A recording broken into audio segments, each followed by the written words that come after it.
अस्सलाम वालेकुम dear students.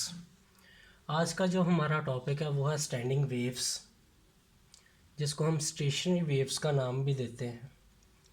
इस टॉपिक को पढ़ने से पहले हम कुछ पिछला जो हम पीछे जो कुछ हम पढ़ चुके हैं उसको थोड़ा रिवाइज करते हैं, जो कि टाइप्स ऑफ वेव्स के बारे में है। सबसे पहले पढ़ा था हमने मैकेनिकल वेव्स के बारे में।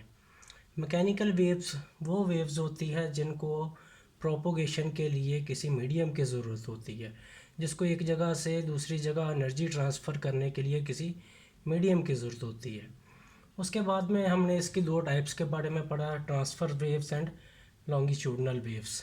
अब ट्रांसफर्स वेव्स हमारे पास वो होती है जिसमें पार्टिकल ऑफ द मीडियम जो हैं वो परपेंडिकुलर मूव करते हैं प्रोपोगेशन ऑफ द वेव के। अगर वेव इधर को मूव कर रही है तो particle of the medium up and down move करते हैं, जो कि एंगल हमारे पास 90 डिग्री बनता है। इसको हम ट्रांसफ़र वेव्स का नाम देते हैं। अब लॉन्गिट्यूडनल वेव्स वो वेव्स होती हैं जिसके अंदर पार्टिकल्स ऑफ द मीडियम जो है वो अगर इस साइड को मूव कर रहे हैं तो जो डायरेक्शन ऑफ द वेव है वो भी सेम इसी साइड को होती है। तो ऐसी जो वेव्स हैं उनको हम लॉन्गिट्यूडनल वेव्स का नाम देते हैं। अब ट्रांसफ़र वेव्स के नेक्स्ट हमने दो टाइप्स पढ़ी थी, ट्रैवलिंग वेव्स और स्टैंडिंग वेव्स। स्टैंडिंग वेव्स आज का हमारा टॉपिक है। ट्रैवलिंग वेव वो वेव्स होती हैं जिसमें हम किसी पॉइंट पर कोई डिस्टर्बेंस पैदा करते हैं और उस पॉइंट से जो वेव्स हैं वो नेक्स्ट जो है वो ट्रैवल करती हैं। जैसा कि मैंने कहा था, एक अगर हमारे पास एक टब है, उसके अंदर जो है वो पानी भरा हुआ है, इसके दरमियान में अगर हम कोई डिस्टर्बेंस पैदा करें, कोई पत्थर फेंक दें, तो वेव्स जो हैं वो इसके चारों साइड पर जो है वो ट्रैवल करेंगी on the surface of the water, पानी की जो सरफेस है उसके ऊपर। अब हमने पढ़ना है कि स्टैंडिंग वेव्स क्या हैं।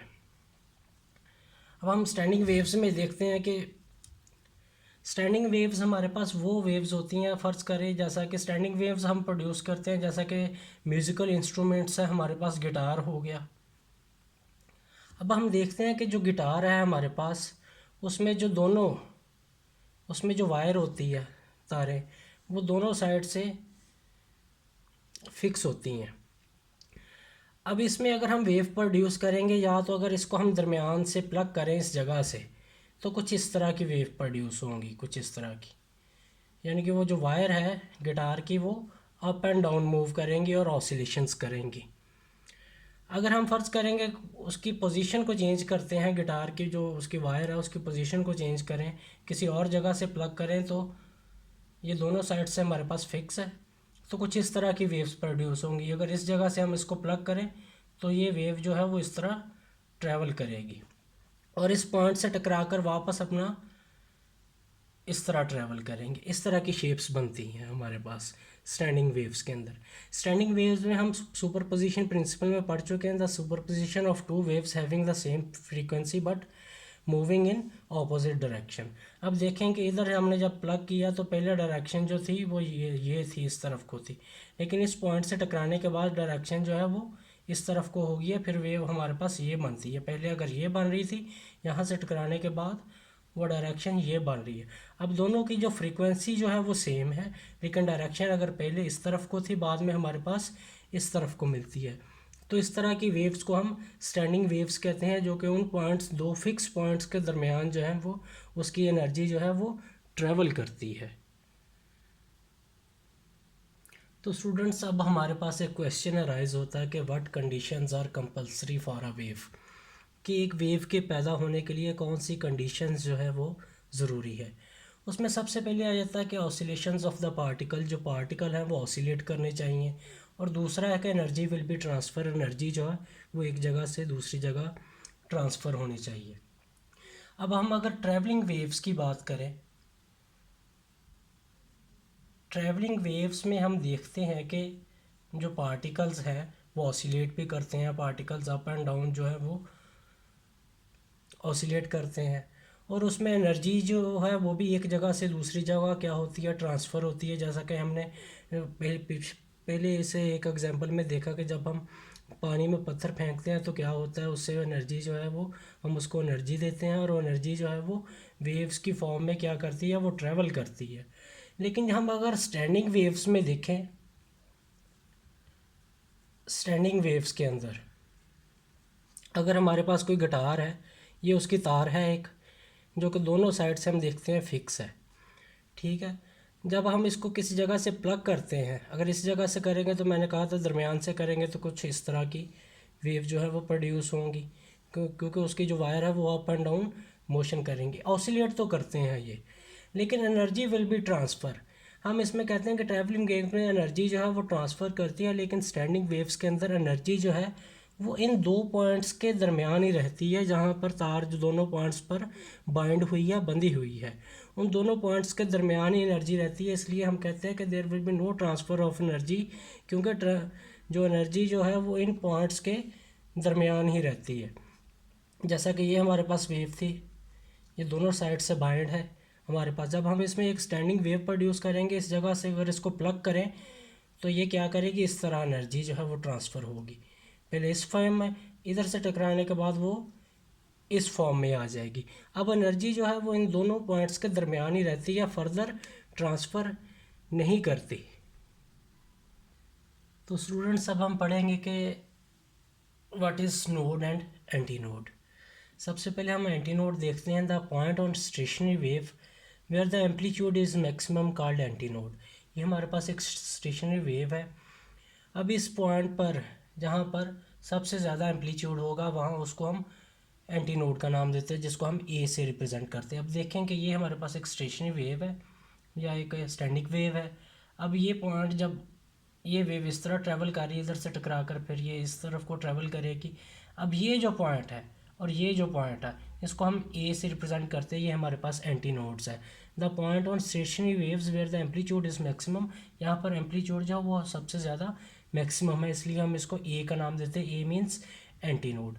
And the point where the amplitude is minimum, वो पॉइंट्स जहाँ पर एम्पलीट्यूड जो है वो मिनिमम है। अब ये वेव्स इधर से ट्रैवल करती हुई यहाँ पर पहुँची, फिर इस जगह पर मिनिमम होगा, पहले इधर मिनिमम था, अब ये फिर इस जगह से इस जगह पर पहुँची तो इधर मिनिमम होगा। तो ये पॉइंट जो है वो इसके नोड्स हैं, इसको हम एन से रिप्रेजेंट करते हैं। अब हम देखेंगे the distance from node to anti node. एक नोड से एक एंटी नोड का जो डिस्टेंस है उसको हम लैम्डा बाय 4 होता है हमारे पास, एक नोड से एंटी नोड का distance. And the distance from node to node, एक नोड से दूसरे नोड तक का जो डिस्टेंस है, जो यहाँ से यहाँ तक का जो डिस्टेंस है वो हमारे पास लैम्डा बाय 2 के इक्वल होता है। अगर ये लैम्डा बाय 2 है यहाँ से यहाँ तक का, तो इस नोड से इस नोड तक का जो डिस्टेंस है वो भी हमारे पास लैम्डा बाय 2 ही होगा। तो स्टूडेंट्स, जब हम कोई गिटार अगर हो हमारे पास, जब उसको हम प्ले करते हैं, जो कि एक म्यूज़िकल इंस्ट्रूमेंट हमारे पास होता है, जब हम उसको प्ले करेंगे तो उसमें से मुख्तलिफ़ किस्म की आवाज़ें निकलती हैं, साउंड्स जो है वो प्रोड्यूस होती हैं। अब उन साउंड्स की मुख्तलिफ़ किस्म की फ्रीक्वेंसी भी मुख्तलिफ होती है। अब अगर हमारे पास ये एक गिटार है और ये वायर उसके दोनों साइड से बाइंड है, इसको दरमियान से जब प्लग करेंगे तो उसकी जो वायर है वो कुछ इस तरह की वेव्स प्रोड्यूस करेंगी, ठीक है। इसका मतलब है इसका कोई अगर प्लग करेंगे तो कोई ना कोई साउंड भी इसका होगा, और उस साउंड की कोई ना कोई फ्रीक्वेंसी भी होगी। हमारे पास क्या होगा, साउंड होगा, और उस साउंड की कोई ना कोई एक फ्रीक्वेंसी भी हमारे पास होगी, फ्रीक्वेंसी, ठीक है। अगर हम इसी वायर को, तब हमारे पास जब दरमियान से प्लग करेंगे तो इस तरह की शेप बनेगी। अगर हम इसी वायर को 1/4 जो इसका डिस्टेंस पर हम प्लग करें, किसी इस जगह पर प्लग करें, तो हमारे पास जो है वो इस तरह की वेव बनेगी, इस तरह की स्टैंडिंग वेव हमें मिलेगी, ठीक है। अगर हम फ़र्ज़ करें कि इसी वायर को हम किसी और जगह से प्लग करते हैं तो हमें कुछ इस तरह की वेव्स मिल सकती हैं, जो कि कुछ इस टाइप की होंगी। अब हमें पता है कि ये हमारे पास ये नोड्स हैं, ये पॉइंट भी नोड है, ये भी नोड है, इधर हमारे पास ये नोड है, ये पॉइंट नोड है, और ये पॉइंट नोड है, और यहाँ से यहाँ तक का डिस्टेंस आपको पता है कि नोड से नोड तक का डिस्टेंस लैम्डा बाय 2 है। ये भी हमारे पास इधर एक लैम्डा बाय 2 होगा, और यहाँ से यहाँ तक का भी डिस्टेंस जो है वो लैम्डा बाय 2 होगा। अब ये पॉइंट हमारे पास इधर नोड है, यहाँ पर एम्पलीट्यूड जो है वो मिनिमम होता है, हमारे पास ये नोड है, ये भी हमारे पास लैम्डा बाय 2 होगा, और इधर से इधर तक का भी डिस्टेंस लैम्डा बाय 2 होगा, और यहाँ से यहाँ तक का भी डिस्टेंस हमारे पास क्या होगा, लैम्डा बाय 2 होगा, जो कि लैम्डा बाय 2 जो कि एक नोड से दूसरे नोड तक का डिस्टेंस हमारे पास होता है।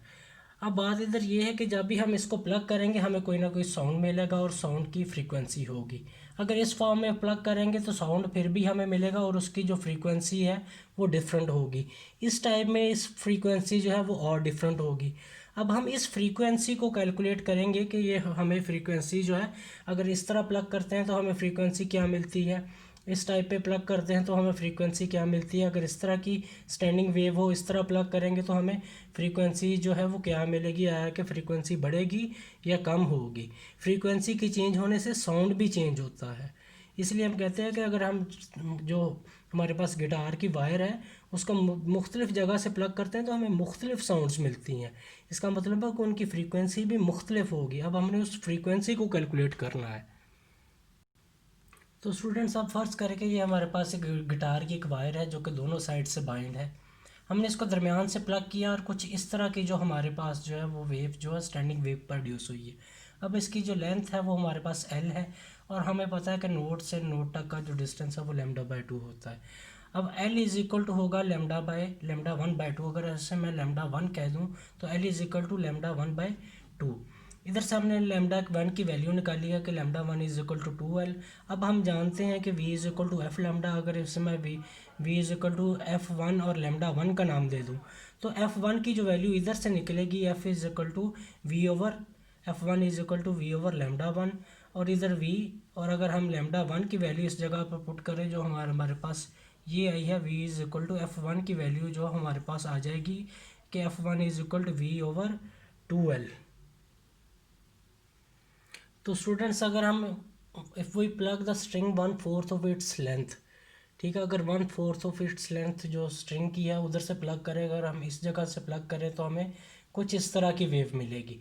पहले हमने उसको उसके जो स्ट्रिंग थी उसको उसके दरमियान से प्लग किया था इस जगह से, तो हमें कुछ वेव जो वो कुछ इस तरह की मिली थी।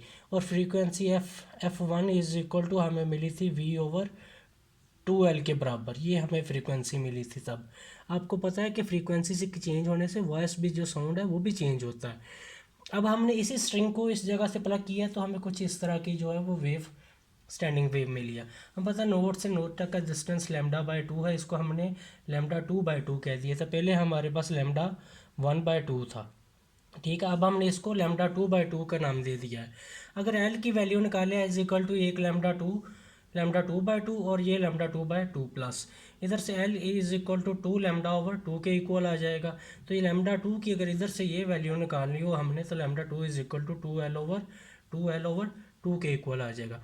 अब हमें पता है कि हमने पहले f1 निकाली थी, अब हम f2 निकालेंगे। जो फ्रीक्वेंसी है हमारे पास वो आ जाएगी f2 is equal to v over λ2 की हम वैल्यू ये निकाल चुके हैं इधर से, जो कि हम इस जगह पर पुट कर देंगे इज इक्वल टू 2L/2। इस 2 को जब आप इधर से ऊपर लेके जाएंगे ये हमारे पास आ जाएगा 2v/2L।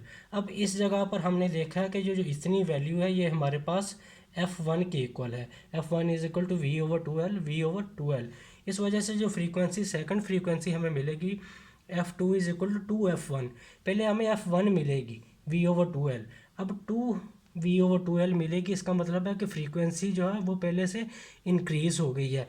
इस जगह पर प्लग करने से फ्रीक्वेंसी ये थी, लेकिन 1/4 ऑफ इट्स जब लेंथ हमने इसको प्लग किया तो हमें फ्रीक्वेंसी जो है वो चेंज मिली है। इसका मतलब है कि यहाँ साउंड कुछ और मिलेगा और इस स्टेट में हमें जो साउंड है वो कुछ और मिलेगा। तो स्टूडेंट्स, अगर हम किसी और जगह से स्ट्रिंग को प्लग करते हैं तो हमें कुछ इस तरह की वेव जो है वो अगर देखने में मिले तो हमें पता है कि नोट से नोट तक का डिस्टेंस λ/2 है। इसको हमने λ3/2, यहाँ से यहाँ तक का डिस्टेंस λ3/2, इस नोट से इस नोट तक का डिस्टेंस λ3/2 है। एल की वैल्यू निकालेंगे तो इन तीनों को हम क्या करेंगे, लैम्डा को ये हम प्लस कर देंगे तो हमें मिलेगा एल इज इक्वल टू 3λ/3 मिलेगा जब इनको हम प्लस करेंगे। तो इधर से λ3 की वैल्यू अगर हम निकालें λ3 इज इक्वल टू 2L/3। अब हमें पता है कि f3 is equal to frequency जो है वो v/λ3 के बराबर है। f3 की वैल्यू इधर से λ3 की जो है वो वैल्यू हम पहले इधर निकाल चुके हैं। जब इस वैल्यू को इधर पुट करेंगे तो हमें v/2L/3 मिलेगा। इसमें से जब इस 3 को हम ऊपर ले जाएंगे तो ये मिलेगा हमें 3v/2L। अब इसमें से जो इतनी फ्रीक्वेंसी है ये हमारे पास जो है ये f1 के बराबर है। जैसे कि f2 वाले में हमने इसको 2v था उधर, तो हमने इसको F1 पुट किया था, इधर भी इसका मतलब है कि F3 is equal to 3F1, क्योंकि इतनी वैल्यू ये जो हमारे पास F1 के इक्वल है। अब हमने तीनों में देखा है कि अगर पहले हमारे पास जो फ्रीक्वेंसी थी F is equal to V/2L थी हमारे पास, जिसको F1 का नाम दिया था। F2 में हमारे पास वो 2F1 होगी, जो फ्रीक्वेंसी थी वो पहले से बढ़ गई थी। अगर पहले इतनी थी तो वो बाद में 2 के साथ मल्टीप्लाई होगी, बढ़ गई पहले से। और F3 में हम देखते हैं कि हमारे पास 3F1 है, कि हमारे पास जो फ्रीक्वेंसी है वो अब F2 से भी ज़्यादा है। इसका मतलब है कि जहाँ जब हम चेंज करते हैं प्लग करने की पोजीशन जो वायर है उसकी गिटार की, तो हमें मुख्तलिफ़ किस्म की साउंड मिलती है और उनकी जो फ्रीक्वेंसी है वो पहले से बढ़ जाती है, क्योंकि हर साउंड की एक स्पेसिफिक फ्रीक्वेंसी होती है। तो स्टूडेंट्स, हमने स्टैंडिंग वेव्स में पढ़ा था कि जो एनर्जी है remains between the 2 points, 2 points के दरमियान ही रहती है। अगर ये 2 पॉइंट्स हैं तो इन 2 पॉइंट्स के दरमियान ही जो है वो एनर्जी ट्रैवल करती है। अब ये जो स्टेटमेंट है, अगर हम गिटार को, हमें पता है कि जब हम उसकी तार को प्लग करते हैं तो हमें साउंड सुनाई देता है, और वो sound is a form of energy. जब अगर वो साउंड हमें हमारे तक ट्रैवल करके ही पहुंचता है, अगर वो इन दोनों पॉइंट्स के दरमियान ही रहता तो हमें कोई आवाज़ जो है वो सुनाई ना देती, लेकिन हम देखते हैं कि हमें आवाज़ सुनाई देती है। इसका मतलब है कि जो एनर्जी है, ये जो स्टेटमेंट है ये पूरी तरह करेक्ट नहीं है। अब इसमें जब हम इस तार को प्लग करते हैं तो क्या होता है कि ये जो प्लग करने से इसके अंदर ऑसिलेशंस प्रोड्यूस होती हैं, और ये जो ऑसिलेशंस है, ये जो एनर्जी है, ये बाद में एयर जो पार्टिकल्स हैं, ये उन पार्टिकल्स को ट्रैवल होती है, एयर के पार्टिकल्स को, और उन पार्टिकल्स के अंदर हम देखते हैं कि बाद में जो है वो कंप्रेशन और रेयरफेक्शन जो है वो पैदा करती है। जब इधर को ये जाएगी तो ये कंप्रेशन पैदा करेगी, फिर इस साइड को, फिर बाद में अगर इस साइड को, इधर साइड के एयर के पार्टिकल्स जो हैं वहाँ कंप्रेशन और रेयरफेक्शन पैदा करेगी। इस वजह से और जो कंप्रेशन और रेयरफेक्शन है, ये हमें जो लॉन्गिट्यूडनल वेव्स है, लॉन्गिट्यूड TUD लॉन्गिट्यूडनल वेव्स हैं, हमें उनके अंदर ये वेव्स हमें मिलती हैं। इसका मतलब है कि हमारे पास जब हम इसकी तार को प्लग करते हैं तो प्लग करने से ये इसके अंदर ऑसिलेशंस प्रोड्यूस होती हैं, और ये जो एनर्जी है इन 2 पॉइंट्स के दरमियान ही हम पहले कहा था कि रहती है, लेकिन ऐसा नहीं है। ये एनर्जी जो है, स्टैंडिंग वेव्स जो हैं वो एयर के पार्टिकल्स को बाद में ट्रांसफ़र करती हैं, और जो कि हमारे कानों तक जब जो एनर्जी पहुंचती है तो हमें जो है वो साउंड जो है वो हमें सुनाई देती है। तो स्टूडेंट्स, ये आज का हमारा टॉपिक था स्टैंडिंग वेव्स। अब हम नेक्स्ट जो है इसकी हम देखेंगे कि स्टैंडिंग वेव्स में नोड और एंटी नोड कहाँ कहाँ बनते हैं, वो हम अपने नेक्स्ट लेक्चर के अंदर पढ़ेंगे।